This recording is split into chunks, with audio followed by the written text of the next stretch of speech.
പ്രിയപ്പെട്ട സുഹൃത്തുക്കളെ, കണ്ണൂർ ജില്ലാ കമ്മിറ്റി അംഗമായിരുന്ന, ദീർഘകാലം പയ്യന്നൂർ ഏരിയ കമ്മിറ്റി പാർട്ടിയുടെ CPM-ന്റെ ഏരിയ കമ്മിറ്റി അംഗമായിരുന്ന വി കുഞ്ഞികൃഷ്ണൻ ഉയർത്തിയ കൊടുങ്കാറ്റ്, ആ കൊടുങ്കാറ്റിൽ ഞാൻ കഴിഞ്ഞ ദിവസം പറഞ്ഞതുപോലെ ആടി ഉലയുകയാണ് കേരളത്തിലെ ഏറ്റവും വലിയ പാർട്ടി കോട്ടയായിട്ടുള്ള കണ്ണൂർ ജില്ലയിലെ പാർട്ടി നേതൃത്വം.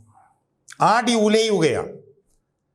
TI മധുസൂദനൻ എന്ന് പറഞ്ഞ പയ്യന്നൂരിലെ MLA ധനരാജ എന്ന് പറഞ്ഞിട്ടുള്ള രക്തസാക്ഷിയുടെ ഫണ്ട് തിരിമറി നടത്തിയതുമായി ബന്ധപ്പെട്ടുകൊണ്ട് ആധികാരികമായ കണക്കുകളുമായി രംഗത്തെത്തിയ വി കുഞ്ഞികൃഷ്ണൻ ഉയർത്തിവിട്ട ആ ഒരു സുനാമി,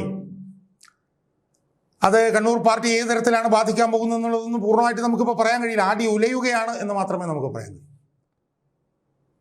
അതിൻ്റെ ഭാഗമായി TI മധുസൂദനെ അനുകൂലിച്ചുകൊണ്ട് വി കുഞ്ഞികൃഷ്ണനെതിരായി കണ്ണൂരിലെ പാർട്ടി ജില്ലാ സെക്രട്ടറി VV രാകേഷ് നടത്തിയിട്ടുള്ള പത്രസമ്മേളനത്തിൽ നിന്ന്, ആ പത്രസമ്മേളനത്തോടു കൂടി പാർട്ടി പരിപൂർണമായി തുണിയുരിഞ്ഞ് നിൽക്കുന്നതാണ് നമുക്ക് കാണാൻ കഴിഞ്ഞതെന്ന് ഞാൻ നേരത്തെ സൂചിപ്പിച്ചു.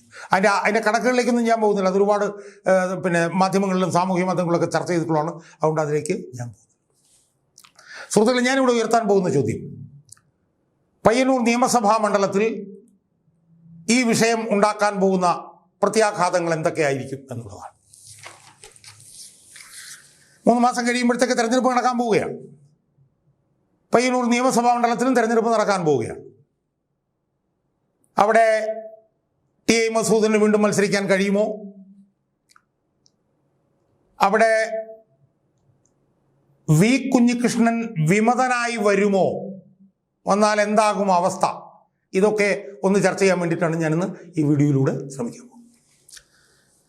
സുഹൃത്തുക്കളെ, അങ്ങനെ ശ്രമിക്കുന്നതിന് മുമ്പ് എനിക്ക് പയ്യന്നൂർ നിയമസഭാ നിയോജക മണ്ഡലത്തെക്കുറിച്ചിട്ട് ചില കാര്യങ്ങൾ എൻ്റെ പ്രേക്ഷകരുമായിട്ട് ചർച്ച ചെയ്യാനുണ്ട്. ഞാൻ ഈ വീഡിയോ ചെയ്യുന്നതിന് മുമ്പ് ഈ പയ്യന്നൂർ നിയോജക മണ്ഡലത്തിൻ്റെ ഒരു ചരിത്രം ഞാനൊന്നെടുത്ത് പരിശോധിച്ച് നോക്കി. 1970 മുതലാണ് ഞാൻ പരിശോധിച്ചത്.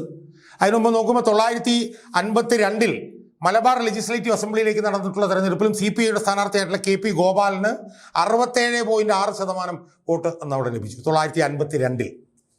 എന്തായാലും 1970 മുതൽ പയ്യന്നൂർ നിയമസഭാ നിയോജക മണ്ഡലത്തിൻ്റെ കണക്ക് ഞാനൊന്ന് നോക്കിയപ്പോൾ 1970 മുതൽ 2021 വരെ 12 നിയമസഭാ തെരഞ്ഞെടുപ്പുകളാണ് പയ്യന്നൂരിൽ 12 നിയമസഭാ തെരഞ്ഞെടുപ്പുകളിലെ പയ്യന്നൂരത്തെ സ്റ്റാറ്റിസ്റ്റിക്സാണ് ഞാൻ ഒന്ന് പരിശോധിച്ചത്. അതിലെനിക്ക് സൂചിപ്പിക്കാനുള്ളൊരു പ്രധാനപ്പെട്ട കാര്യം എന്ന് പറഞ്ഞു കഴിഞ്ഞാൽ ഈ 12 തെരഞ്ഞെടുപ്പിലും വിജയിച്ചിട്ടുള്ളത് CPM മാത്രമാണ്. CPM അല്ലാതെ വേറെ ഒരു പാർട്ടിയും പയ്യന്നൂരിൽ നിന്ന് 1970 ശേഷം വിജയിച്ചിട്ടില്ല. അതിനു മുമ്പും ഇല്ലാതാവാനാണ് സാധ്യത. അതിനിടയിൽ അവിടെ മത്സരിച്ചവരെന്ന് പറഞ്ഞാൽ പ്രഗത്ഭർ അവിടെ മത്സരിച്ചിട്ടുണ്ട്. AV കുഞ്ഞമ്പു 1970 അവിടെ വിജയിച്ചു. 1982 MV രാഘവൻ അവിടുന്ന് മത്സരിച്ചു. 1996 സാക്ഷാൽ പിണറായി വിജയൻ അവിടുന്ന് വിജയിച്ചു. 2001 PK ശ്രീമതി അവിടുന്ന് വിജയിച്ചു. അങ്ങനെ വളരെ പ്രഗത്ഭരും അവിടുന്ന് മത്സരിച്ച് വിജയിച്ചിട്ടുണ്ട്. 2021 തെരഞ്ഞെടുപ്പിൽ TI മധുസൂദനനാണ് അവിടുന്ന് വിജയിച്ചത്. സുഹൃത്തുക്കളെ, ഈ 12 തെരഞ്ഞെടുപ്പുകളിലും ഞാൻ നോക്കുമ്പോൾ 50% കൂടുതൽ വോട്ട് നേടിയാണ് CPM പയ്യന്നൂർ നിയമസഭാ നിയോജക മണ്ഡലത്തിൽ നിന്ന് വിജയിച്ചിട്ടുള്ളത്. 1970 52.18% അവർക്ക് കിട്ടിയ വോട്ട്. അത് 1980 ആയപ്പം 61.9% കൂടി. 1991 ആയപ്പോഴത്തേക്കും അത് 56.1% ചെറുതായിട്ടൊന്ന് കുറഞ്ഞു. 2006 അത് 61.7% കൂടി. എന്നാൽ 2021 TI മധുസൂദനൻ മത്സരിച്ചപ്പോൾ CPM-ന് അവിടെ കിട്ടിയത് 62.5%. എന്ന് പറഞ്ഞാൽ 1970 ശേഷം CPM-ന് ഏറ്റവും കൂടുതൽ ശതമാനം വോട്ട് പയ്യന്നൂരിൽ ലഭിച്ചത് 2021 TI മധുസൂദനൻ എന്ന CPM-ന്റെ ഈ വിവാദ പുരുഷൻ അവിടെ മത്സരിച്ചപ്പോഴാണ്. ഏതാണ്ട് 93,695 വോട്ടാണ് CPM-ന് പയ്യന്നൂരിൽ 2021 ലഭിച്ചത്. അപ്പോൾ എനിക്ക് തോന്നുന്നു കേരളത്തിൽ CPM-ന്റെ ഏറ്റവും ഉറച്ച കോട്ട എന്ന് പയ്യന്നൂരിനെ വിശേഷിപ്പിക്കാം എന്ന് എനിക്ക് തോന്നുന്നു. കല്യാശ്ശേരി, ധർമ്മടം, മട്ടന്നൂരൊക്കെ കിടപ്പുണ്ടെങ്കിൽ ഏതാണ്ട് അതുപോലെ തന്നെ ഒരു ഉറച്ച കോട്ട എന്ന് നമുക്ക് പറയാൻ കഴിയും. മട്ടന്നൂരിൽ നിന്നും ധർമ്മടത്തു നിന്നും CPM അല്ലാതെ ആരും ജയിച്ചിട്ടില്ല. കല്യാശ്ശേരി എന്നൊക്കെ ഉള്ളത് ശരിയാണെങ്കിൽ ഏതാണ്ട് അതിന് തത്തുല്യമായിട്ടുള്ള ഒരു ഉറച്ച കോട്ടയാണ് പയ്യന്നൂർ. അപ്പോൾ അതുകൊണ്ട് തന്നെ പയ്യന്നൂരിൽ 3 മാസം കഴിഞ്ഞ് നടക്കുന്ന തെരഞ്ഞെടുപ്പിൽ പിന്നെ CPM അടപടലെ അങ്ങ് തോൽക്കും എന്നൊന്നും പറയാൻ ഞാൻ സന്നദ്ധനല്ല. പക്ഷേ പയ്യന്നൂരിലെ തെരഞ്ഞെടുപ്പ് ഫലം എങ്ങനെ വരും എന്ന് അങ്ങ് സംശയലേശമന്യൊന്നും നമുക്ക് പറയാൻ കഴിയില്ല എന്ന് മാത്രമേ എനിക്ക് സൂചിപ്പിക്കാനുള്ളൂ. 2 വിഷയങ്ങളുണ്ട് അവിടെ. ഒന്ന്, അവിടെ വലിയ ചലനങ്ങൾ ഉണ്ടായിട്ടുണ്ട്, അതൊരു വസ്തുത തന്നെയാണ്. അതിൻ്റെ കാരണങ്ങളിൽ ഒന്ന് എന്ന് പറയുന്നത്, കഴിഞ്ഞ വർഷമോ മറ്റോ ഈ ധനരാജ് രക്തസാക്ഷി ഫണ്ട് തിരിമറിയുമായി ബന്ധപ്പെട്ട് വി കുഞ്ഞികൃഷ്ണൻ പാർട്ടിക്കകത്ത് ഈ വിഷയം ഉയർത്തിയതിനെ തുടർന്ന് അദ്ദേഹത്തെ പയ്യന്നൂർ ഏരിയ സെക്രട്ടറി സ്ഥാനത്ത് നിന്ന് മാറ്റാൻ വേണ്ടിയിട്ട് തീരുമാനിച്ചു.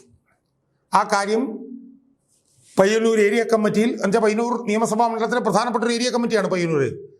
അവിടെ വന്ന് മേൽ കമ്മിറ്റിയിൽ നിന്ന് റിപ്പോർട്ട് ചെയ്തപ്പോൾ ആ പയ്യന്നൂർ ഏരിയ കമ്മിറ്റിയിലെ 21 അംഗങ്ങളിൽ 17 അംഗങ്ങളും വി കുഞ്ഞികൃഷ്ണനെ നീക്കുന്നതിനെ എതിർത്തു എന്ന് പറയുന്നത് ചെറിയൊരു കാര്യമായി നമ്മൾ കാണരുത്. 21-ൽ 17 പേരും എതിർത്തു എന്നുള്ളതാണ്, അല്ലെങ്കിൽ 21-ൽ 10 പകുതി പേരോ അല്ലെങ്കിൽ പകുതി കുറവ് പേരോ അല്ല, 21-ൽ 17 പേരും എതിർത്തിരുന്നു എന്നുള്ളത് നമ്മൾ കാണാതിരിക്കുന്നു. ഇപ്പം തന്നെ വി കുഞ്ഞികൃഷ്ണനെ പുറത്താക്കിയതുമായി ബന്ധപ്പെട്ടുകൊണ്ട് വലിയ തോതിലുള്ള അസ്വസ്ഥതകൾ പയ്യന്നൂർ നിയമസഭാ നിയോജക മണ്ഡലത്തിൽ ഇങ്ങനെ പുകഞ്ഞുകൊണ്ടിരിക്കുകയാണ്, കനൽ പോലെ കത്തിക്കൊണ്ടിരിക്കുകയാണ് എന്നുള്ളത് നമ്മൾ കഴിഞ്ഞ ദിവസം വന്ന വാർത്തകളിൽ നിന്നൊക്കെ നമുക്ക് കാണാൻ കഴിയുന്നുണ്ട്. വി കുഞ്ഞികൃഷ്ണനെ പുറത്താക്കിയ വിഷയം റിപ്പോർട്ട് ചെയ്യാൻ വന്ന കമ്മിറ്റികളിലൊക്കെ തന്നെ ശക്തമായിട്ടുള്ള എതിർപ്പാണ് ഉയർന്നുകൊണ്ടിരിക്കുന്നത്. ഇനി വി കുഞ്ഞികൃഷ്ണനെ പുറത്താക്കുന്നതിന് തൊട്ടുമുമ്പ് നടന്ന പയ്യന്നൂർ മുനിസിപ്പൽ തെരഞ്ഞെടുപ്പിൽ വളരെ സുപ്രധാനമായൊരു സംഭവം അവിടെ നടന്നു. പയ്യന്നൂർ മുനിസിപ്പൽ തെരഞ്ഞെടുപ്പിൽ CPMന് സമ്പൂർണ്ണമായിട്ടുള്ള ആധിപത്യമാണ്, അപ്രമാദിത്വമാണുള്ളത്. പക്ഷേ പയ്യന്നൂർ മുനിസിപ്പാലിറ്റിയിലെ 36-ാം വാർഡുണ്ട്, കാരയിൽ എന്ന് പറഞ്ഞ വാർഡിൽ CPM ആണ് ഇതിനു മുമ്പ് നിരന്തരം ജയിച്ചുകൊണ്ടിരുന്നത്. ഏതാണ്ട് 600-ൽ കൂടുതൽ വോട്ടുകളാണ് CPMന് ആ വാർഡിൽ ലഭിച്ചുകൊണ്ടിരുന്നതെങ്കിൽ ഈ കഴിഞ്ഞ മുനിസിപ്പൽ തെരഞ്ഞെടുപ്പിൽ വൈശാഖൻ എന്ന് പറഞ്ഞിട്ടൊരു CPM വിമതൻ അവിടെ മത്സരിച്ച് 438 വോട്ട് നേടി ആ വാർഡിൽ നിന്ന് കൗൺസിലറായ ഒരു സംഭവം അവിടെ നടന്നിട്ടുണ്ട്. കഴിഞ്ഞ 2-3 തെരഞ്ഞെടുപ്പുകളിൽ 600-ന് മേൽ വോട്ട് നേടിയിരുന്ന CPMന് ഈ വാർഡിൽ ഈ കഴിഞ്ഞ തെരഞ്ഞെടുപ്പിൽ കിട്ടിയത് വെറും 142 വോട്ട് മാത്രമാണ് എന്ന് നമ്മൾ കാണണം. അവിടെ സാധാരണഗതിയിൽ എതിരാളികൾ പോലും ഉണ്ടാവാറില്ലാത്തടുത്ത് ഇത്തവണ UDF അവിടെ 2ാം സ്ഥാനത്ത് വന്നു, CPM 3ാം സ്ഥാനത്ത് പോയി എന്ന് നമ്മൾ കാണണം. അപ്പോൾ അതുകൊണ്ട് തന്നെ പയ്യന്നൂരിൽ കാര്യങ്ങൾ അത്ര ഭദ്രമല്ല എന്നുള്ളത് സുവ്യക്തമായിട്ടുള്ള കാര്യമാണ്. ഈ 2 സാധ്യതകളാണ് അവിടെ ഉരുത്തിരിഞ്ഞു വരാൻ ഇടയുള്ള. ആ 2 സാധ്യതകളൂടെ ചർച്ച ചെയ്തുകൊണ്ട് നമുക്ക് ഈ വീഡിയോ അവസാനിപ്പിക്കാം. അതിൽ ആദ്യത്തെ സാധ്യത എന്ന് പറഞ്ഞാൽ TI മധുസൂദനൻ അവിടെ മത്സരിക്കാൻ സാധ്യതയുണ്ടോ എന്നുള്ളതാണ്. സുഹൃത്തുക്കൾ, എൻ്റെ ഒരു നിരീക്ഷണത്തിൽ പയ്യന്നൂർ നിയോജക മണ്ഡലത്തിൽ TI മധുസൂദനൻ മത്സരിക്കാനുള്ള സാധ്യത വളരെ വളരെ കുറവാണ് എന്നാണ് ഞാൻ വിലയിരുത്തുന്നത്. അതിൻ്റെ ചില സൂചനകൾ ഞാൻ പറയാം. കാരണം കുഞ്ഞികൃഷ്ണനെ പുറത്താക്കിയതിന് ശേഷം അവിടെ വലിയ പ്രക്ഷോഭങ്ങൾ, അവിടെ വലിയ പ്രകോപനപരമായിട്ടുള്ള ചില നടപടികളൊക്കെ നടന്നിരുന്നു. അദ്ദേഹത്തിൻ്റെ വീടിന് മുമ്പിൽ ഒന്ന് പടക്കം പൊട്ടിച്ചു, മോശമായി മുദ്രാവാക്യം വിളിച്ചു, അദ്ദേഹത്തിൻ്റെ കൂടെ നിൽക്കുന്ന ഒരാളുടെ ബൈക്ക് കത്തിച്ചു. അതൊക്കെ അവിടുത്തെ പാർട്ടിയെ വല്ലാത്ത അസ്വസ്ഥരാക്കുകയും പ്രമുഖ നേതാവായിട്ടുള്ള P. ജയരാജൻ്റെ നേതൃത്വത്തിൽ അവിടെ ഇപ്പോൾ ഒത്തുതീർപ്പ് ശ്രമങ്ങൾ നടന്നുകൊണ്ടിരിക്കുക. വി കുഞ്ഞികൃഷ്ണൻ ഇനി കൂടുതൽ പ്രകോപിപ്പിക്കേണ്ടതില്ല എന്നാണ് പാർട്ടി ഔദ്യോഗികമായി അവിടെ തീരുമാനിച്ചത്. അപ്പോൾ പാർട്ടി പ്രതിരോധത്തിലേക്ക് പോയിരിക്കുന്നു എന്നുള്ളത് ഉറപ്പ്. ഈ പശ്ചാത്തലത്തിൽ ഒരു കാര്യം ഉറപ്പാണ്, വി കുഞ്ഞികൃഷ്ണൻ TI മധുസൂദനൻ എന്തായാലും അടുത്ത തെരഞ്ഞെടുപ്പിൽ പയ്യന്നൂരിൽ സ്ഥാനാർത്ഥി ആവില്ല എന്നുള്ള കാര്യത്തിൽ എനിക്ക് ഏതാണ്ട് ഉറപ്പാണ്. അതിലേറ്റവും പ്രധാനപ്പെട്ട പ്രശ്നം എന്താ? TI മധുസൂദനൻ സ്ഥാനാർത്ഥി ആയാൽ വി കുഞ്ഞികൃഷ്ണൻ മറുസ്ഥാനാർത്ഥിയായി വരുന്നൊരു സാഹചര്യം നമ്മളൊന്ന് ആലോചിച്ച് നോക്കിയ സുഹൃത്തുക്കളെ, പാട്ടലം പൊട്ടിപ്പോവും CPM അവിടെ. അതുകൊണ്ട് തന്നെ ഒരു കാര്യം അവിടെ തീരുമാനമായിരിക്കുന്നു, TI മധുസൂദനൻ അവിടെ സ്ഥാനാർത്ഥിയാവില്ല എന്നുള്ളത് ഏതാണ്ട് ഇപ്പോൾ തന്നെ തീരുമാനമായിരിക്കുന്നു. പാർട്ടി പൂർണ്ണമായും പ്രതിരോധത്തിലായിരിക്കുന്നു. ഇനിയുള്ളത് അവസാനമായിട്ടുള്ളൊരു ഓപ്ഷനാണ്. ആ ഓപ്ഷൻ എന്ന് പറയുന്നത് വി കുഞ്ഞികൃഷ്ണൻ അവിടെ സ്ഥാനാർത്ഥിയാകുമോ ഇല്ലയോ. വി കുഞ്ഞികൃഷ്ണനെ സംബന്ധിച്ചിടത്തോളം അദ്ദേഹം ഒരു കാര്യം പറഞ്ഞിട്ടുണ്ട്. അദ്ദേഹം പറഞ്ഞിട്ടുള്ളത് താൻ വേറെ ഒരു പാർട്ടിയിലേക്കും ഇല്ല എന്ന് അദ്ദേഹം പറഞ്ഞിട്ടുണ്ട്. പാർട്ടിയെ ശുദ്ധീകരിക്കലാണ് തൻ്റെ ഉത്തരവാദിത്വം എന്നുള്ളത് അദ്ദേഹം പറഞ്ഞിട്ടുണ്ട്. അദ്ദേഹത്തിന് ആരെയും ഭയമില്ല എന്നുള്ളത് അദ്ദേഹം പറഞ്ഞിട്ടുണ്ട്. അദ്ദേഹം വളരെ ശക്തമായി പോർമുഖത്ത് നെഞ്ചു വിരിച്ച് നിൽക്കുകയാണ് എന്നുള്ളത് അദ്ദേഹത്തിൻ്റെ പ്രതികരണങ്ങളിൽ നിന്ന് നമുക്ക് ബോധ്യമാണ്. ഇവിടെ ഒരു ചെറിയ സൂചന എന്ന് പറയുന്നത് എന്താ, കുഞ്ഞികൃഷ്ണൻ്റെ ശിഷ്യനാണ് അവിടെ മത്സരിച്ച് ജയിച്ച വൈശാഖൻ, 36-ാം വാർഡിൽ ജയിച്ച വൈശാഖൻ കുഞ്ഞികൃഷ്ണൻ്റെ ശിഷ്യനാണ് എന്നാണ് ഞാൻ മനസ്സിലാക്കുന്നത്. അപ്പോൾ വൈശാഖൻ അവിടെ മത്സരിച്ചു എന്ന് പറയുന്നത് തന്നെ പാർട്ടിക്കെതിരെ ഒരു പോർമുഖം തുറക്കാൻ വി കുഞ്ഞികൃഷ്ണൻ തയ്യാറായിട്ടുണ്ട് എന്നുള്ളതിന് ഏറ്റവും വലിയ സൂചനയാണ്. അല്ലെങ്കിൽ വൈശാഖൻ അവിടെ മത്സരിക്കേണ്ട കാര്യമില്ല. 2, വൈശാഖൻ അവിടെ മത്സരിച്ചു ജയിച്ചു എന്നുള്ളത് ചെറിയ കാര്യമല്ല. ഇനി വേറൊരു കാര്യം കൂടി നമ്മൾ പരിഗണിക്കേണ്ടത് എന്താ, വൈശാഖൻ അവിടെ മത്സരിക്കുന്ന സമയത്ത് വി കുഞ്ഞികൃഷ്ണനെ പാർട്ടിയിൽ നിന്ന് പുറത്താക്കിയിട്ടില്ല. വി കുഞ്ഞികൃഷ്ണൻ വിഷയങ്ങൾ ഉയർത്തിക്കൊണ്ടിരിക്കുകയാണെങ്കിൽ വി കുഞ്ഞികൃഷ്ണൻ പാർട്ടിക്ക് അകത്തായിരുന്നു. എന്നാൽ ഇപ്പോൾ വി കുഞ്ഞികൃഷ്ണനെ പാർട്ടിയിൽ നിന്ന് പുറത്താക്കിയിരിക്കുന്നു. അവിടെ വലിയ അസ്വസ്ഥതകൾ ഉണ്ടായിരിക്കുന്നു. അവിടെ വി കുഞ്ഞികൃഷ്ണൻ അനുകൂലമായി അവിടെ പ്രകടനം നടന്നിരിക്കുന്നു. പയ്യന്നൂർ മണ്ഡലത്തിലെ ഏരിയ കമ്മിറ്റികളിലും ലോക്കൽ കമ്മിറ്റികളിലും ബ്രാഞ്ച് കമ്മിറ്റികളിലും ഒക്കെ കുഞ്ഞികൃഷ്ണ വിഷയം വലിയ തോതിൽ ചർച്ച ചെയ്തുകൊണ്ടിരിക്കുകയാണ്. കുഞ്ഞികൃഷ്ണൻ അവിടെ വലിയ പിന്തുണ കിട്ടിക്കൊണ്ടിരിക്കുകയാണ്. അതുകൊണ്ട് ഞാൻ ഈ വീഡിയോ തീരുന്നതിന് മുമ്പ് എനിക്ക് സൂചിപ്പിക്കാനുള്ളത്, പയ്യന്നൂർ നിയമസഭാ നിയോജക മണ്ഡലത്തിൽ ഈ വരാൻ പോകുന്ന തെരഞ്ഞെടുപ്പിൽ വി കുഞ്ഞികൃഷ്ണൻ ഒരു വിമതനായി മത്സര രംഗത്തേക്ക് വന്നാൽ പോലും അതിൽ അത്ഭുതമില്ല എന്നാണ് എനിക്ക് സൂചിപ്പിക്കാറ്. ആ വരുന്നത് വേറെ ഏതെങ്കിലും പാർട്ടിയുടെ ബാനറിലോ അല്ലെങ്കിൽ വേറെ ഏതെങ്കിലും പാർട്ടിയുടെ പിന്തുണയോടുകൂടി ആയിരിക്കും ഞാൻ വിശ്വസിക്കുന്നില്ല. ഒരു കമ്മ്യൂണിസ്റ്റുകാരനായി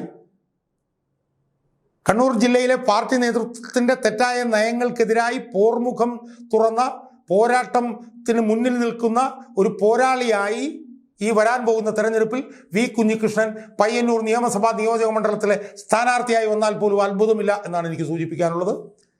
അങ്ങനെ വി കുഞ്ഞികൃഷ്ണൻ ഒരു വിമത സ്ഥാനാർത്ഥിയായി അവിടെ വന്നാൽ വി കുഞ്ഞികൃഷ്ണന് കിട്ടാൻ പോകുന്ന പിന്തുണയിൽ ഒരുപക്ഷെ 970 ശേഷം ആദ്യമായി പയ്യന്നൂർ നിയോജക മണ്ഡലം CPM-ന് നഷ്ടപ്പെടുന്ന സാധ്യത ഉണ്ടായാൽ പോലും അതിൽ അത്ഭുതപ്പെടാനില്ല എന്നാണ് ഇപ്പോൾ അവിടെ നടന്നുകൊണ്ടിരിക്കുന്ന സംഭവങ്ങൾ സൂക്ഷ്മമായി നിരീക്ഷിക്കുന്ന ഏതൊരു രാഷ്ട്രീയ നിരീക്ഷകനും കാണാൻ കഴിയുന്ന കൃത്യമായിട്ടുള്ള വസ്തുത.